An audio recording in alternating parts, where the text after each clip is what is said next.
Hello football প্রেমীরা, আমরা সবাই football ভালোবাসি। বিশ্বকাপের সময় প্রিয় দলের জার্সি গায়ে উন্মাদনায় মেতে উঠি। কিন্তু আপনারা কি জানেন এই পুরো ফুটবল সাম্রাজ্যকে পর্দার আড়াল থেকে নিয়ন্ত্রণ করে কারা? হ্যাঁ, ঠিকই ধরেছেন, ফিফা। কিন্তু কিভাবে জন্ম হলো এই বিশাল সংস্থার, আর কেনই বা এত বিতর্কের জন্ম দেয় তারা? চলুন আজকের ভিডিওতে আমরা এক নজরে জেনে নিই ফিফার অজানা ইতিহাস, তাদের কার্যক্রম এবং সবচেয়ে আলোচিত কিছু বিতর্ক।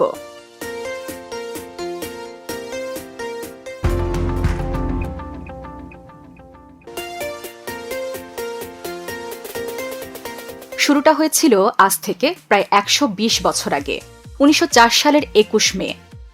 প্যারিসে একটি ছোট্ট বৈঠকে জন্ম নেয় ফিফা বা International Federation of Football Association. সে সময় Belgium, Denmark, France, Netherlands, Spain, Sweden এবং সুইজারল্যান্ড এই ৭টি দেশ মিলে এর যাত্রা শুরু করে। ১৯৩২ সালে ফিফার সদর দপ্তর প্যারিস থেকে সুইজারল্যান্ডের জুরিখে সরিয়ে নেওয়া হয়। ফিফার প্রথম প্রেসিডেন্ট ছিলেন ফরাসি নাগরিক রবার্ট গুয়েরিন। তবে ফিফাকে বিশ্বজুড়ে ছড়িয়ে দেওয়ার আসল কৃতিত্ব তৃতীয় প্রেসিডেন্ট জুলে রিমের। তার হাত ধরেই ১৯৩০ সালে উরুগুয়েতে বসে ইতিহাসের প্রথম ফুটবল বিশ্বকাপ। মজার ব্যাপার হল, ফুটবলের জন্মস্থান ইংল্যান্ডে হলেও তারা ফিফার প্রতিষ্ঠাতাদের মধ্যে ছিল না। শুরুতে ইংরেজরা ফিফাকে পাত্তাই দেয়নি। তবে ১৯০৫ সালে তারা ফিফায় যোগ দেয়, কিন্তু মতবিরোধের কারণে একাধিকবার ফিফা থেকে বের হয়ে যায় এবং পুনরায় ফিরে আসে। ফিফার প্রথম দিকের বিশ্বকাপ ট্রফির নাম ছিল জুলে রিমে ট্রফি। মজার ব্যাপার হল, এই ট্রফিটি দুবার চুরি হয়েছিল। ১৯৬৬ সালে চুরি হওয়ার পর পিকলস নামের একটি কুকুর সেটি খুঁজে বের করে। কিন্তু ১৯৮৩ সালে ব্রাজিলের ট্রফিটি আবারও চুরি হয় এবং চোরেরা সেটি গলিয়ে ফেলায় তার কখনোই খুঁজে পাওয়া যায়নি।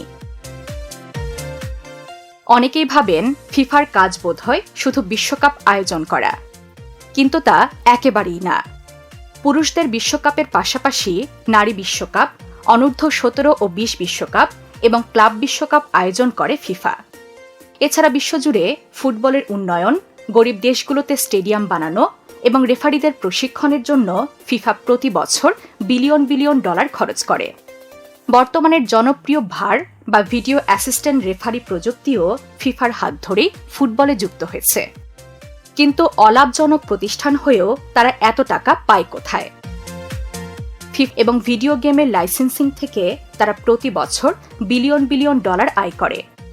এই টাকার একটি বড় অংশ তারা বিশ্বজুড়ে ফুটবলের উন্নয়নে খরচ করে। বিশ্বাস করুন আর নাই করুন, সদস্য সংখ্যার দিক দিয়ে ফিফা খোদ জাতিসংঘের চেয়েও বড়। বর্তমানে জাতিসংঘের সদস্য দেশ ১৯৩টি, আর ফিফার মোট সদস্য দেশের সংখ্যা ২১১টি।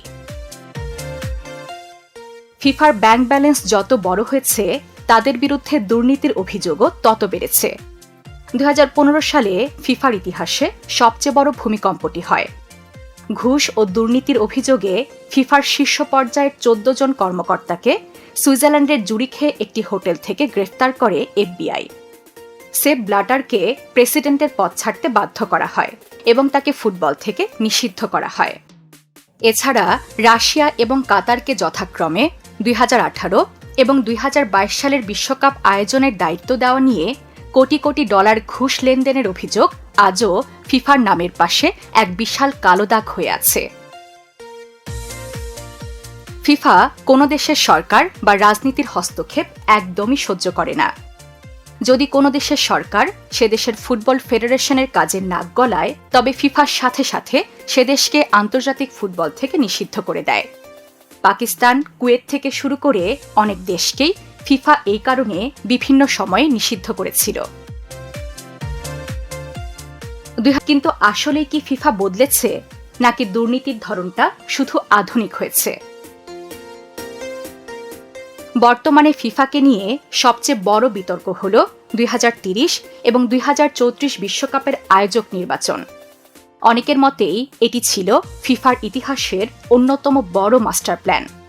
২০৩০ সালের বিশ্বকাপকে ফিফা এমনভাবে ৩টি মহাদেশের ৬টি দেশে ভাগ করে দেয় যার মূল উদ্দেশ্যই ছিল 2034 সালের বিশ্বকাপটি নিজেদের পছন্দের দেশকে দেওয়া।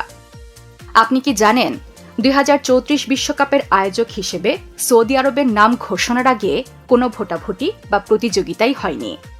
তারা ছিল একমাত্র প্রার্থী। ফিফার এমন সাজানো নাটক দেখে ইউরোপের অনেক ফুটবল ফেডারেশন প্রকাশ্যেই ক্ষোভ প্রকাশ করেছিল। ফিফার বর্তমান নীতি হল ম্যাচ বাড়াও, টাকা কামাও। 2026 বিশ্বকাপে দলের সংখ্যা 32 থেকে বাড়িয়ে 48 করা হয়েছে। শুধু তাই নয়, 32 দল নিয়ে নতুন ফরম্যাটের ক্লাব বিশ্বকাপ চালু করেছে ফিফা। এতে ফিফার পকেট ভারী হলেও অতিরিক্ত ম্যাচের চাপে ইনজুরিতে পড়েছেন খেলোয়াড়েরা। বিশ্রামের অভাবে ডি ব্রুইনা বা কর্তোয়ার মতো তারকারা তাই ফিফার এই টাকা কামানোর মেশিনের বিরুদ্ধে প্রকাশ্যে ক্ষোভ জানিয়েছে। ফিফা এখন জিয়ান্নি ইনফান্তিনোর কথার বাহিরে একটা পাতাও নড়ে না। অনেকেই বর্তমান ফিফাকে স্বৈরতন্ত্রের সাথে তুলনা করেন। 2019 এবং 2023 সালের নির্বাচনে ইনফান্তিনো পুনরায় প্রেসিডেন্ট নির্বাচিত হয়েছেন এবং সবচেয়ে অবাক করা বিষয় হল দুইবারই তার বিরুদ্ধে কোনো প্রতিদ্বন্দ্বী প্রার্থী ছিল না। তিনি তার চারপাশে শুধু এমন সব লোকদের বসিয়েছেন যারা তার প্রতিটি সিদ্ধান্তে মাথা নেড়ে সায় দেবে। ফিফার সদর দপ্তর সুইজারল্যান্ডে হলেও ইনফান্তিনো গোপনে ফিফার অনেক বড় বড় কার্যক্রম প্যারিস এবং যুক্তরাষ্ট্রের মায়ামিতে সরিয়ে নিচ্ছেন। ইউরোপিয়ান ফুটবলের নিয়ন্ত্রক সংস্থা উয়েফার ক্ষমতা কমানো এবং নিজের আধিপত্য বাড়ানোর জন্যই তিনি এসব করেছেন বলে ফুটবল বিশ্লেষকরা মনে করেন।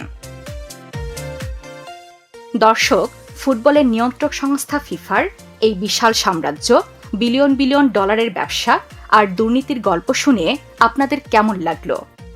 ফিফার কোন বিষয়টি আপনাকে সবচেয়ে বেশি অবাক করেছে? কমেন্ট করে এখনই জানিয়ে দিন। ভিডিওটি ভালো লাগলে লাইক দিন এবং এমন আরও আকর্ষণীয় ফুটবল ফ্যাক্টস পেতে বিশ্বপ্রান্তরের চ্যানেলটি সাবস্ক্রাইব করে আমাদের সাথেই থাকুন।